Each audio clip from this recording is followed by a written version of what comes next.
Georgi Lukács, História e Consciência de Classe. Ensaio 6, Legalidade e Ilegalidade. Inicia com uma citação de Marx. A doutrina materialista, segundo a qual os homens são produtos das circunstâncias e da educação, e, portanto, homens modificados são produtos de novas circunstâncias e de uma educação modificada, esquece que as circunstâncias são modificadas justamente pelos homens e que o próprio educador precisa ser educado. Tese sobre Feuerbach. Como ocorre com todas as questões acerca da forma de ação, no exame da questão sobre a legalidade e a ilegalidade, na luta de classes do proletariado, os motivos e as tendências que deles derivam frequentemente são mais importantes e esclarecedores do que os fatos tais como se apresentam, pois o simples fato de uma parte do movimento operário ser legal ou ilegal depende tanto de contingências históricas que a sua análise nem sempre é capaz de oferecer um conhecimento teórico. Não há nenhum partido, por mais oportunista que seja, até mesmo o partido da traição social, que não possa ser empurrado para a ilegalidade. Por outro lado, é perfeitamente concebível uma situação em que o mais revolucionário Partido Comunista, na maioria das vezes contrário a acordos, possa trabalhar quase completamente na legalidade. Visto que essa distinção não é suficiente, temos de partir para a análise dos motivos a favor da tática legal ou da ilegal. No entanto, também não podemos permanecer na mera constatação abstrata dos motivos das convicções, pois, se é típico dos oportunistas, sem exceção, que eles se prendam à legalidade a qualquer custo, não seria de modo algum correto quanto aos partidos revolucionários querer fixá-los no desejo do contrário, da ilegalidade. Na verdade, em todo movimento revolucionário, há períodos nos quais predomina um romantismo da ilegalidade, ou pelo menos nos quais este é poderoso. Mas esse romantismo é decididamente uma doença infantil do movimento comunista. Os motivos ficarão claros nas exposições seguintes. Uma reação à legalidade a qualquer custo que deve, por isso, ser superada por todo movimento maduro e seguramente é superada. 1. Como, portanto, os conceitos de legalidade e ilegalidade podem ser compreendidos pelo pensamento marxista? A questão reduz-se necessariamente ao problema geral do poder organizado, do direito e do Estado, e, em última análise, ao problema das ideologias. Em sua polêmica contra Dürer, Engels refuta de maneira brilhante a teoria abstrata da força. No entanto, a prova de que a força, direito do Estado, direito e Estado, abre aspas, baseia-se originariamente numa função econômica e social, fecha aspas, precisa ser esclarecida, inteiramente de acordo com a teoria de Marx e Engels, no sentido de que essa conexão encontra um reflexo ideológico correspondente no pensamento e no sentimento dos homens envolvidos no campo dominado pela força.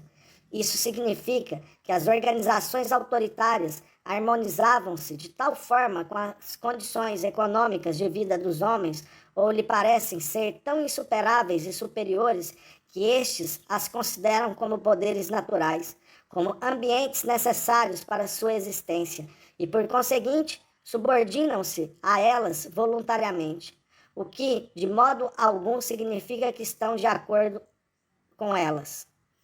Tanto que uma organização autoritária só pode existir enquanto for capaz, sempre que necessário, de se impor com violência contra as vontades opostas de indivíduos ou grupos. De modo algum, poderia subsistir se fosse obrigada a aplicar a violência em todos os casos particulares do seu funcionamento. Quando surge essa necessidade, o fato da revolução já está dado. A organização autoritária encontra-se em contradição com os fundamentos econômicos da sociedade, e essa contradição projeta-se na cabeça dos homens de tal modo que eles deixam de ver a ordem existente das coisas como necessidade natural e contrapõem à força outra força. Sem negar a base econômica dessa situação, é preciso acrescentar que a modificação de uma organização autoritária só é possível quando a convicção tanto das classes dominantes como das dominadas, de que a ordem existente é a única possível, já se encontrar abalada. Para tanto, a revolução na ordem de produção é o pressuposto necessário.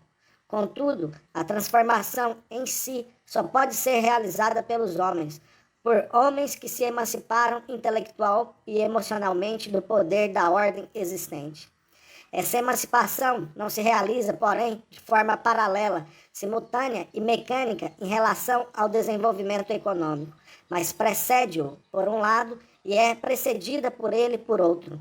Enquanto emancipação ideológica pura, ela só pode existir e existe, no mais das vezes, numa época em que, na realidade histórica, é dada apenas a tendência de o fundamento econômico de uma ordem social tornar-se problemático. Em tais casos, a teoria considera a mera tendência e a reinterpreta como uma realidade que deve existir e que a opõe, enquanto realidade verdadeira, à falsa realidade do existente. O direito natural como prelúdio às revoluções burguesas. Por outro lado, é certo que mesmo os grupos e as massas, conforme sua situação de classe, diretamente interessados no sucesso da revolução, só se livram internamente da antiga ordem durante e muito frequentemente depois da revolução. Eles precisam descobrir com os próprios olhos qual sociedade está de acordo com seus interesses, para conseguirem se libertar internamente da velha ordem de coisas.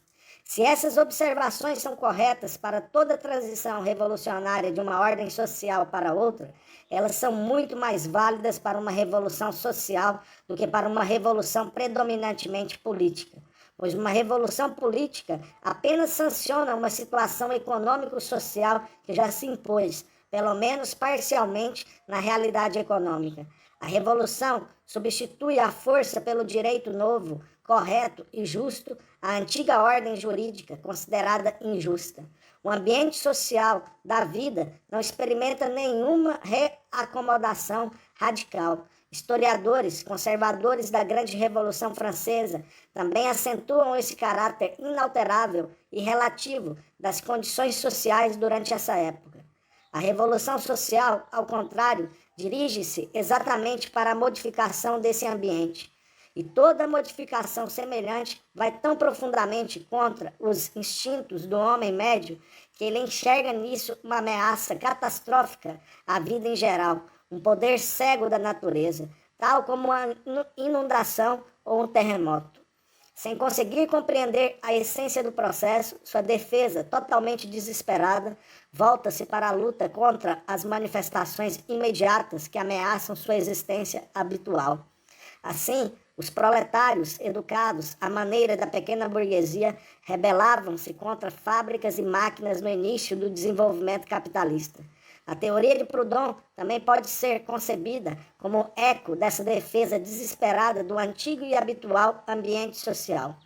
Nesse ponto, o caráter revolucionário do marxismo torna-se mais facilmente compreensível. O marxismo é a doutrina da revolução exatamente porque compreende a essência do processo, em oposição aos seus sintomas e às suas formas de manifestação, porque mostra sua tendência decisiva que aponta para o futuro, em oposição aos fenômenos cotidianos.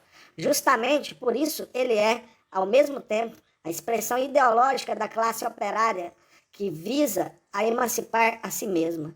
Essa libertação se efetua, em primeiro lugar, sob a forma de rebeliões efetivas contra os fenômenos mais opressivos da ordem econômica capitalista e do seu Estado. Isoladas em si mesmas, essas lutas, que nunca conseguem sair vitoriosas, mesmo em caso de sucesso, só podem tornar-se de fato revolucionárias quando o proletariado torna-se consciente daquilo que une esses conflitos uns aos outros e ao processo que impele inevitavelmente ao fim do capitalismo. Ao propor como programa a reforma da consciência, o jovem Marx já estava antecipando a essência de sua atividade posterior. Pois, por um lado, sua doutrina não é utópica, visto que parte do processo tal como se desdobra na realidade e não desenvolve nenhum ideal em relação a ele, mas pretende apenas revelar o seu sentido inerente. Simultaneamente, essa doutrina tem de ir além do que foi dado e focar a consciência do proletariado no conhecimento da essência e não na vivência do dado imediato. Abre aspas. A reforma da consciência, diz Marx, consiste apenas em deixar que o mundo se dê conta de sua consciência, em despertá-lo do sonho sobre si mesmo, em explicar-lhe suas próprias ações. Revelar-se-á, então, que há muito tempo o mundo possui o sonho de algo do qual precisa possuir apenas a consciência para possuí-lo efetivamente. Fecha aspas. Essa reforma da consciência é o próprio processo revolucionário, pois a conscientização só pode realizar-se lentamente no proletariado após graves e longas crises. Ainda que, na teoria de Marx, tenham sido tiradas todas as conclusões teóricas e práticas da situação de classe do proletariado, muito antes de se tornarem historicamente atuais, ainda que toda essa teoria não seja de modo algum uma utopia estranha à história, mas um conhecimento do próprio processo histórico, isso não significa que o proletariado, mesmo agindo de acordo com essa teoria em suas ações particulares, tenha tomado consciência da libertação realizada na teoria de Marx. Em outro contexto, chamamos a atenção para esse processo e ressaltamos que o proletariado já pode tornar-se consciente da necessidade do combate econômico contra o capitalismo, mesmo quando se encontra totalmente influenciado pela política do Estado capitalista. A prova disso está no esquecimento completo em que caiu toda a crítica de Marx e Engels ao Estado, na aceitação pura e simples do Estado capitalista como o Estado pelos mais importantes teóricos da Segunda Internacional, e na sua concepção da atividade, da luta contra ele como oposição. Isso se torna mais visível na polêmica entre Panekoek e Kautsky, em 1912, pois a atitude de oposição significa que a ordem existente é aceita em seu fundamento essencial como inalterável, e que os esforços da oposição limitam-se a conseguir para a classe operária tanto quanto for possível dentro do domínio existente. Naturalmente, somente os tolos alheios ao mundo poderiam pôr em dúvida a realidade do Estado burguês enquanto fator de poder. A grande diferença entre os marxistas revolucionários e os oportunistas pseudo-marxistas consiste no fato de os primeiros conceberem o Estado capitalista simplesmente como fator de poder, contra o qual deve ser mobilizada a força do proletariado organizado, ao passo que os segundos concebem o Estado como instituição acima das classes, cujo domínio constitui a meta da luta de classe, do proletariado e da burguesia. Mas ao conceber o Estado como objeto de combate e não como adversário na luta, os últimos já se colocam espiritualmente no solo da burguesia e perdem metade da batalha antes de iniciá-la. Com efeito, toda a ordem estatal e jurídica, e a ordem capitalista principalmente, baseia-se no fato de que sua existência e a validade de suas regras não são problematizadas, mas simplesmente aceitas. A transgressão dessas regras, em casos isolados, não significa nenhum perigo especial para a existência de um Estado, enquanto essas transgressões figurarem na consciência geral, meramente como casos particulares. Em suas recordações da Sibéria, Dostoiévski observa corretamente que todo criminoso se sente culpado, sem por isso sentir arrependimento, e compreende perfeitamente que transgrediu leis válidas também para ele. Portanto, mesmo para ele, as leis preservam sua validade, ainda que motivos pessoais ou a pressão das circunstâncias o tenham levado a transgredi-las. O Estado nunca encontrará dificuldade para controlar essas transgressões em casos isolados, justamente porque em nenhum instante seu fundamento será discutido por elas. Porém, adotar o comportamento de oposição significa assumir uma atitude semelhante em relação ao Estado, ou seja, reconhecer que, por sua essência, o Estado se encontra fora da luta de classes e que a validade das suas leis não é afetada diretamente por ela. Portanto, ou a oposição tenta modificar as leis legalmente, preservando a validade das antigas leis até as novas se tornarem válidas, ou acaba promovendo uma transgressão isolada das leis em casos particulares.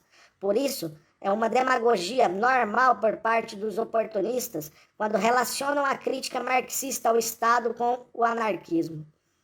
Não se trata aqui de ilusões ou utopias anarquistas, mas apenas de considerar e avaliar o estado da sociedade capitalista, já durante sua existência como fenômeno histórico. Por conseguinte, trata-se também de descobrir nele uma simples estrutura de poder, que, por um lado, deve ser levada em conta apenas na extensão alcançada por seu poder real, e cujas fontes de poder precisam, por outro lado, ser submetidas a um exame mais preciso e imparcial, a fim de fazer emergir os pontos em que esse poder pode ser debilitado ou minado. Mas esse ponto das forças ou das fraquezas do Estado é exatamente a forma como ele se reflete na consciência dos homens. Nesse caso, a ideologia não é simplesmente uma consequência da estrutura econômica da sociedade, mas, ao mesmo tempo, o pressuposto do seu funcionamento pacífico. 2. Essa função da ideologia se torna tanto mais decisiva para o destino da revolução proletária, quanto mais claramente a crise do capitalismo deixa de ser um mero conhecimento da análise marxista para se tornar uma realidade palpável. Na época do capitalismo, ainda não abalado internamente, era compreensível que grande parte da classe operária assumisse uma posição ideológica em terreno capitalista. No entanto, a aplicação coerente do marxismo exigiu da classe operária uma atitude a qual esta não estava à altura. Diz Marx, abre aspas, para conhecer uma determinada época histórica, precisamos ir além de suas fronteiras, fecha aspas. E isso remete a um trabalho intelectual extraordinário, quando aplicado à compreensão do presente. De fato, todo meio econômico, social e cultural tem de submeter-se a um exame crítico, em que o ponto arquimediano da crítica, que é determinante, o ponto a partir do qual todos esses fenômenos podem ser compreendidos, tem apenas um caráter de exigência, em contraste com a realidade do presente, ou seja, é algo irreal, uma mera teoria, ao passo que, para o conhecimento histórico do passado, o próprio presente constitui esse ponto de partida. Não se trata, contudo, de uma reivindicação utópica pequeno-burguesa que aspira a um mundo melhor e mais belo, mas a reivindicação proletária, que nada mais faz do que reconhecer claramente e exprimir a direção, a tendência e o sentido do processo social em nome do qual dirige sua ação para o presente. Com isso, no entanto, a tarefa torna-se ainda mais difícil. Assim como o melhor astrônomo, a despeito do seu saber copernicano, continua a ter a impressão de que o Sol nasce, a mais radical análise marxista do Estado capitalista não pode nem deve anular a realidade empírica deste. A teoria marxista deve colocar o proletariado numa condição intelectual peculiar. O Estado capitalista deve aparecer como um elo de um desenvolvimento histórico. Sendo assim, ele não forma de maneira alguma o meio natural do homem, mas simplesmente um dado real cujo poder efetivo tem de ser levado em consideração, mas não pode ter a pretensão de determinar nossas ações. A validade do Estado e do direito deve, portanto, ser tratada como uma existência meramente empírica. A tal situação podemos comparar, por exemplo, um velejador que tem de prestar atenção à direção exata do vento e impedir que ele determine sua rota, opondo-lhe resistência e aproveitando-se dele, para manter-se firme ao objetivo originalmente fixado. No entanto, essa independência em relação aos poderes naturais adversos, adquirida gradualmente pelo homem no curso de um longo desenvolvimento histórico, falta ainda hoje ao proletariado diante dos fenômenos da vida social. É compreensível, pois, por mais rigorosas e brutalmente materiais que sejam as medidas de coerção tomadas pela sociedade em casos particulares, isso não impede que o poder da sociedade seja essencialmente espiritual, do qual apenas o conhecimento pode nos libertar. Não um conhecimento meramente abstrato que permanece apenas na cabeça, como os que possuíam muitos socialistas, mas que já se incorporou à mente, ou seja, segundo as palavras de Marx, abre aspas, uma atividade prático-crítica, fecha aspas. A atualidade da crise do capitalismo faz desse conhecimento algo tão possível quanto necessário. Possível porque, em consequência da crise, a própria vida faz com que o meio social habitual possa ser visto e sentido como problemático.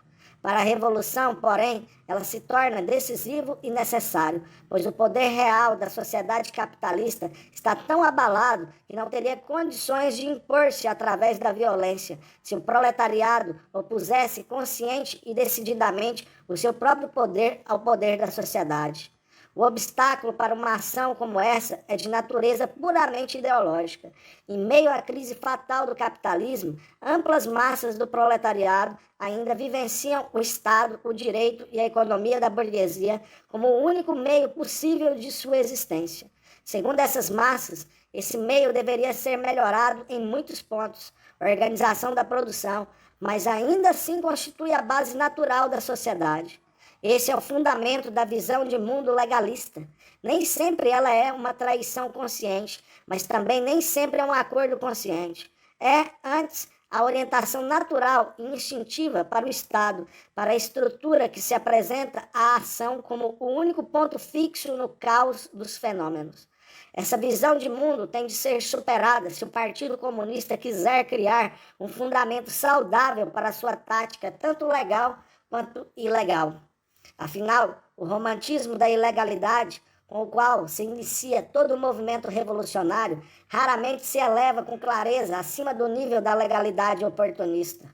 O fato de esse romantismo, como todas as tendências que visam ao golpe de Estado, subestimar consideravelmente o poder real que possui a sociedade capitalista, mesmo em períodos de crise, torna-se realmente bastante perigoso na maioria das vezes, mas não passa de um sintoma do mal de que padece toda essa corrente, a falta de habilidade para ver o Estado como mero fator de poder.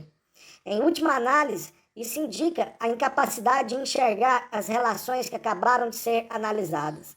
Quando meios de luta e métodos ilegais chegam a ser consagrados e adquirem um caráter de autenticidade revolucionária particular, a legalidade do Estado existente passa a ter um certo valor e a ser mais do que um simples ser empírico, pois a indignação contra a lei enquanto lei, a preferência por certas ações por causa de sua ilegalidade, significam que, para os que agem dessa maneira, o direito conservou seu caráter válido e obrigatório. Existindo a plena independência comunista em relação ao direito e ao Estado, a lei e suas consequências previsíveis não significam nada mais do que qualquer outro fato da vida exterior, com o qual se tem de contar na avaliação do caráter exequível de uma determinada ação. A possibilidade de transgressão da lei não deve, portanto, adquirir um caráter diferente, como o risco de perder uma conexão numa viagem importante. Caso não seja assim e se prefira pateticamente transgredir a lei, isso é um indício de que o direito, ainda que com sinais invertidos, conservou sua validade, de que ele ainda está em condições de influenciar internamente as ações e de que a verdadeira emancipação, a emancipação interna, ainda não se realizou. À primeira vista, essa diferença pode parecer pedante. Mas quando se pensa na facilidade com que partidos tipicamente ilegais, como socialistas revolucionários na Rússia, reencontraram o caminho da burguesia, e no quanto as primeiras ações realmente revolucionárias e ilegais, que não eram mais transgressões heróicas e românticas de leis particulares, mas uma recusa e destruição de toda a ordem jurídica burguesa, desvelavam o aprisionamento ideológico desses heróis da ilegalidade, dos conceitos jurídicos burgueses, veremos que não se tratava de uma construção vazia e abstrata, mas da descrição de uma situação real. Basta pensar em Boris Savinkov, que foi não apenas o célebre organizador de quase todos os grandes atentados sobre o czarismo, mas também um dos primeiros teóricos da ilegalidade ética e romântica e que hoje combate no campo da Polônia branca contra a Rússia proletária.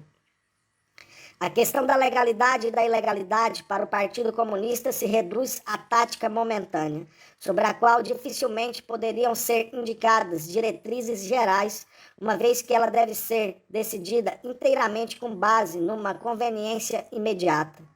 Nessa tomada de posição, que não se atém a nenhum princípio, encontra-se a única forma de rejeitar na prática e, por princípio, a validade da ordem jurídica burguesa.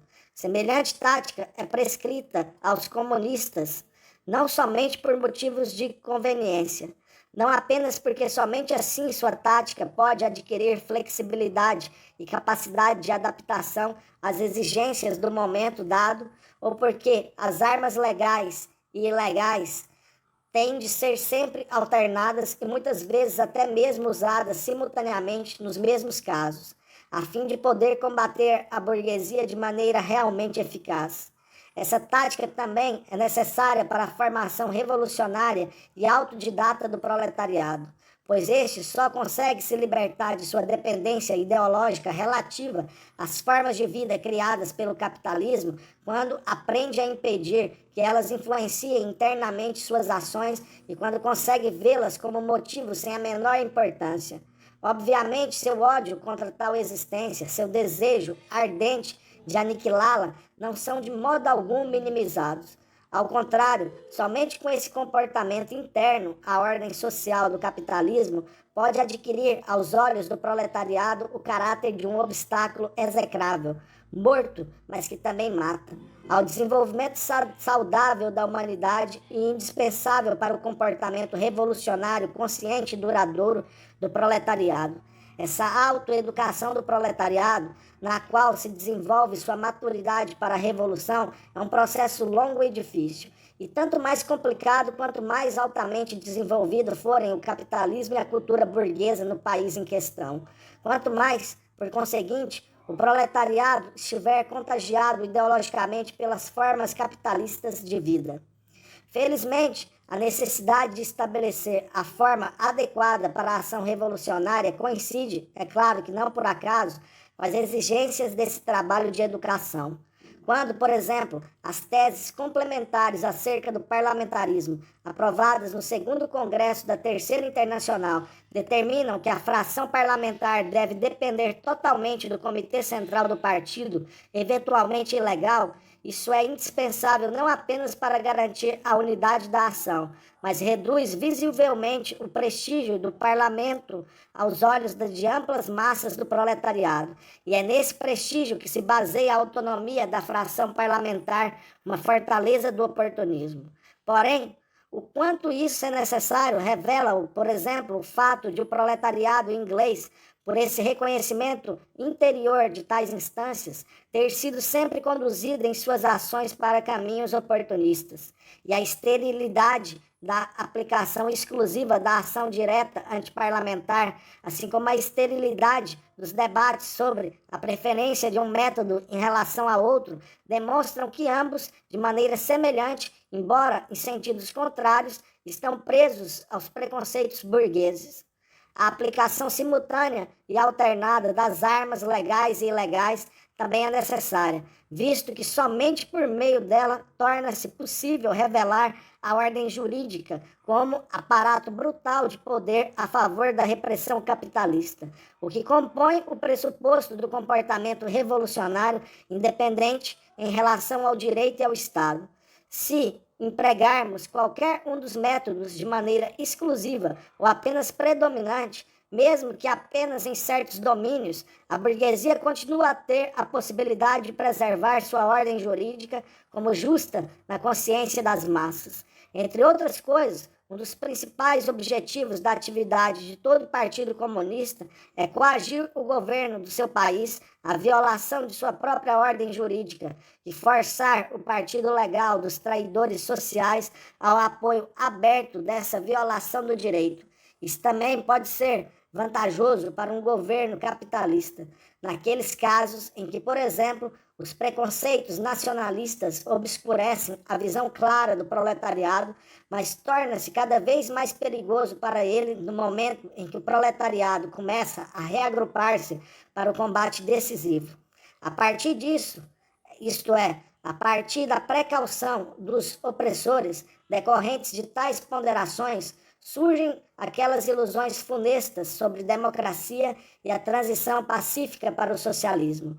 Essas ilusões são fortalecidas especialmente pelo fato de os oportunistas adotarem uma atitude legal a qualquer preço e assim permitirem que a classe dominante se previna. Somente uma tática sóbria e objetiva que aplique alternadamente todos os meios legais e ilegais e se oriente exclusivamente em razão daquilo que é apropriado aos seus objetivos, poderá guiar essa obra de educação do proletariado por caminhos proveitosos. 3. No entanto, a luta pelo poder apenas iniciará essa educação do proletariado. Não poderá certamente completá-la. Rosa Luxemburgo reconheceu já há muitos anos que o caráter necessariamente prematuro da tomada de poder manifesta-se sobretudo no aspecto ideológico. Muitos fenômenos da primeira etapas de toda a ditadura do proletariado podem ser atribuídos justamente ao fato de que o proletariado é obrigado a tomar o poder numa época e com um estado de espírito que fazem com que ele ainda sinta internamente a ordem social burguesa como verdadeiramente legal. Como toda ordem jurídica, o governo soviético também tem como base o reconhecimento de amplas massas da população, de tal maneira que ele precisa recorrer à aplicação da violência apenas em casos isolados. Ora, fica claro de antemão que em nenhuma circunstância esse reconhecimento lhe será dedicado desde o início pela burguesia. Uma classe acostumada a dominar e a desfrutar de privilégios pela tradição de muitas gerações nunca conseguirá conformar-se completamente com o simples fato de uma derrota, nem suportar sem mais a nova ordem das coisas. Ela precisa, em primeiro lugar, ser destruída ideologicamente, para somente então colocar-se voluntariamente a serviço da nova sociedade e aceitar suas regras como legais, como ordem jurídica e não como os fatos brutais de uma relação de forças momentânea que pode ser invertida no dia seguinte. É uma ilusão ingênua acreditar que essa resistência quer se manifeste como contra-revolução aberta, quer como sabotagem encoberta, possa ser desarmada por concessões de qualquer espécie. O exemplo da ditadura soviética na Hungria mostra, ao contrário, que todas essas concessões, que nesse caso naturalmente eram também, e sem exceção, concessões à social-democracia, apenas fortalecem a consciência do poder das antigas classes dominantes, além de adiarem e até mesmo impossibilitarem essa disposição interna a aceitar o governo do proletariado. Porém, ainda mais funesto para o comportamento ideológico de amplas camadas da pequena burguesia é esse recuo do poder soviético frente à burguesia. É característico da consciência de classe da pequena burguesia que o Estado apareça efetivamente como o Estado em geral, como o Estado por excelência, como uma estrutura abstratamente soberana. Portanto, com exceção naturalmente de uma política econômica habilidosa, capaz de neutralizar os grupos particulares da pequena burguesia, depende muito mais do próprio proletariado o êxito em conceder ao seu Estado uma autoridade que vá ao encontro da crença na autoridade dessas camadas e da sua inclinação à subordinação voluntária ao Estado. A hesitação do proletariado, a falta de convicção em sua própria vocação para a dominação pode, portanto, empurrar essas camadas mais uma vez para os braços da burguesia, para a contra-revolução aberta. No entanto, a relação entre legalidade e ilegalidade na ditadura do proletariado muda de função, porque a antiga legalidade se transformou em ilegalidade e vice-versa. Mas essa mudança pode, no máximo, acelerar o processo de emancipação ideológica iniciado no capitalismo, sem completá-lo de uma só vez. Assim como a burguesia não pode perder o sentimento de sua legalidade em virtude de uma derrota, o proletariado também não pode alcançar a consciência de sua própria legalidade pelo fato de uma vitória. Essa consciência, que na época do capitalismo só podia amadurecer lentamente, durante a ditadura do proletariado, completará apenas gradualmente seu processo de maturidade.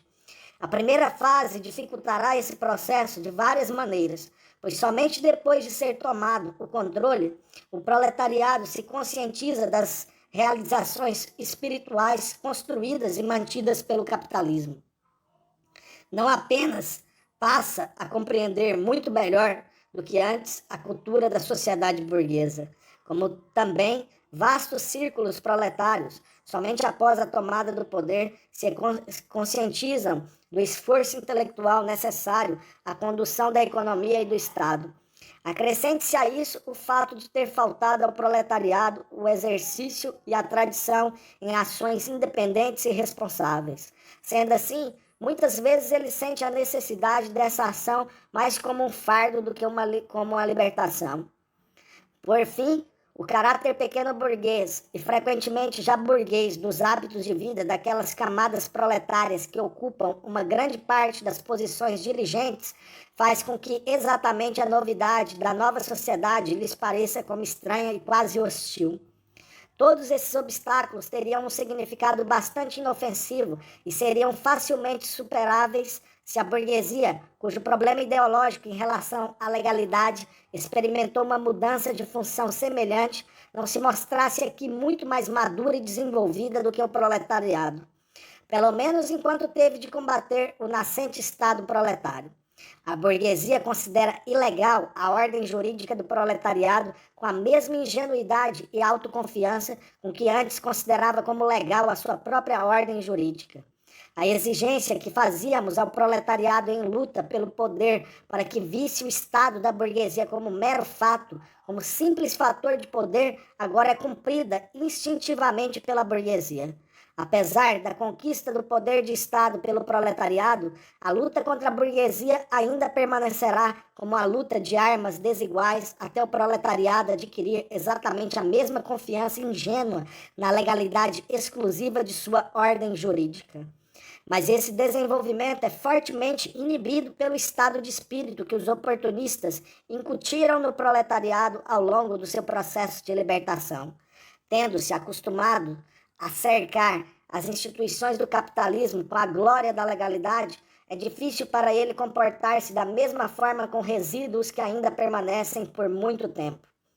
Após a tomada do poder, o proletariado continua intelectualmente preso aos limites que lhe foram traçados pelo desenvolvimento capitalista. Isso se manifesta, por um lado, no fato de ele deixar intactas coisas que teriam de ser incondicionalmente demolidas. Por outro, no fato de ele efetuar esse trabalho de demolição e construção não com a segurança do legítimo soberano, mas com a alternância de hesitação e precipitação de um usurpador, que antecipa interiormente, no pensamento, no sentimento e na determinação, a restauração inevitável do capitalismo. Não tenho em mente aqui somente a sabotagem contra-revolucionária mais ou menos aberta, que serviu à burocracia sindical na socialização durante toda a ditadura soviética na Hungria, e cuja meta foi a reprodução do capitalismo tanto quanto possível sem atritos. A tão frequentemente salientada corrupção dos sovietes também tem nisso uma de suas principais fontes, em parte na mentalidade de muitos funcionários dos sovietes que interiormente se preparavam justamente para o retorno do capitalismo legítimo e, por isso, já pensavam em como seriam capazes de justificar suas ações. Em parte do fato de muitos dos que participavam de atividades necessariamente ilegais, contrabando de mercadorias, propaganda no estrangeiro, não terem sido capazes de compreender intelectualmente e, sobretudo, moralmente que, do único ponto de vista determinante, do ponto de vista do Estado proletário, sua atividade era uma atividade legal como qualquer outra. Em pessoas de moral vacilante, essa falta de clareza exprimia-se na corrupção aberta. Em muitos revolucionários honestos, no exagero romântico da ilegalidade e na busca inútil da possibilidade ilegal, não conseguiam sentir a revolução como algo legítimo e que tinha o direito de criar uma ordem jurídica própria. No período de ditadura do proletariado, esse sentimento e essa consciência de legitimidade têm de substituir a independência em relação aos direitos burgueses, ou seja, a exigência da primeira fase da revolução. Mas, apesar dessa mudança, esse desenvolvimento, enquanto desenvolvimento da consciência proletária, permanece uniforme e retilíneo. Isso se mostra de maneira mais clara na política externa dos estados proletários, que têm igualmente de conduzir uma luta contra o estado da burguesia quando confrontados com as estruturas de poder do capitalismo, embora o faça em parte, mas apenas em parte, com outros meios, como no tempo da luta pela tomada de poder no seu próprio estado. As negociações de paz de Brest-Litovsk já revelaram de maneira brilhante o alto nível e a maturidade da consciência de classe do proletariado russo. Embora tratassem com o imperialismo alemão, os representantes do proletariado russo reconheceram, no entanto, seus irmãos oprimidos em todo o mundo como seus parceiros verdadeiramente legítimos na mesa de negociações. Mesmo tendo avaliado as relações reais de poder com a inteligência superior e sobriedade realista, Lenin sempre permitiu que seus emissários falassem ao proletariado mundial e, em primeiro lugar, aos proletários das potências centrais. Sua política externa era menos uma negociação entre Rússia e Alemanha do que um apoio à revolução proletária, à consciência revolucionária nos países da Europa Central. E por maiores que fossem as mudanças sofridas pela política interna e externa do governo soviético, por mais que ela tenha sempre se adaptado às relações reais de poder, o princípio fundamental da legitimidade do seu próprio poder, que foi ao mesmo tempo um princípio de apoio à consciência de classe revolucionária do proletariado mundial, permaneceu um ponto fixo do desenvolvimento. Todo o problema do reconhecimento da Rússia soviética por parte dos estados burgueses não pode ser considerado, portanto, apenas como uma questão das vantagens para a Rússia, mas como uma questão do reconhecimento pela burguesia da legitimidade da revolução proletária efetuada. O significado desse reconhecimento modifica-se conforme as circunstâncias sob as quais ele é efetuado.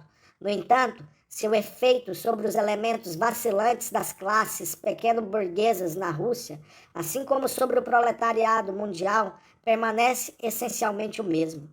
A sanção da legitimidade da revolução, da qual aqueles elementos tanto necessitam para aceitarem como legais seus representantes oficiais, ou seja, a República Soviética.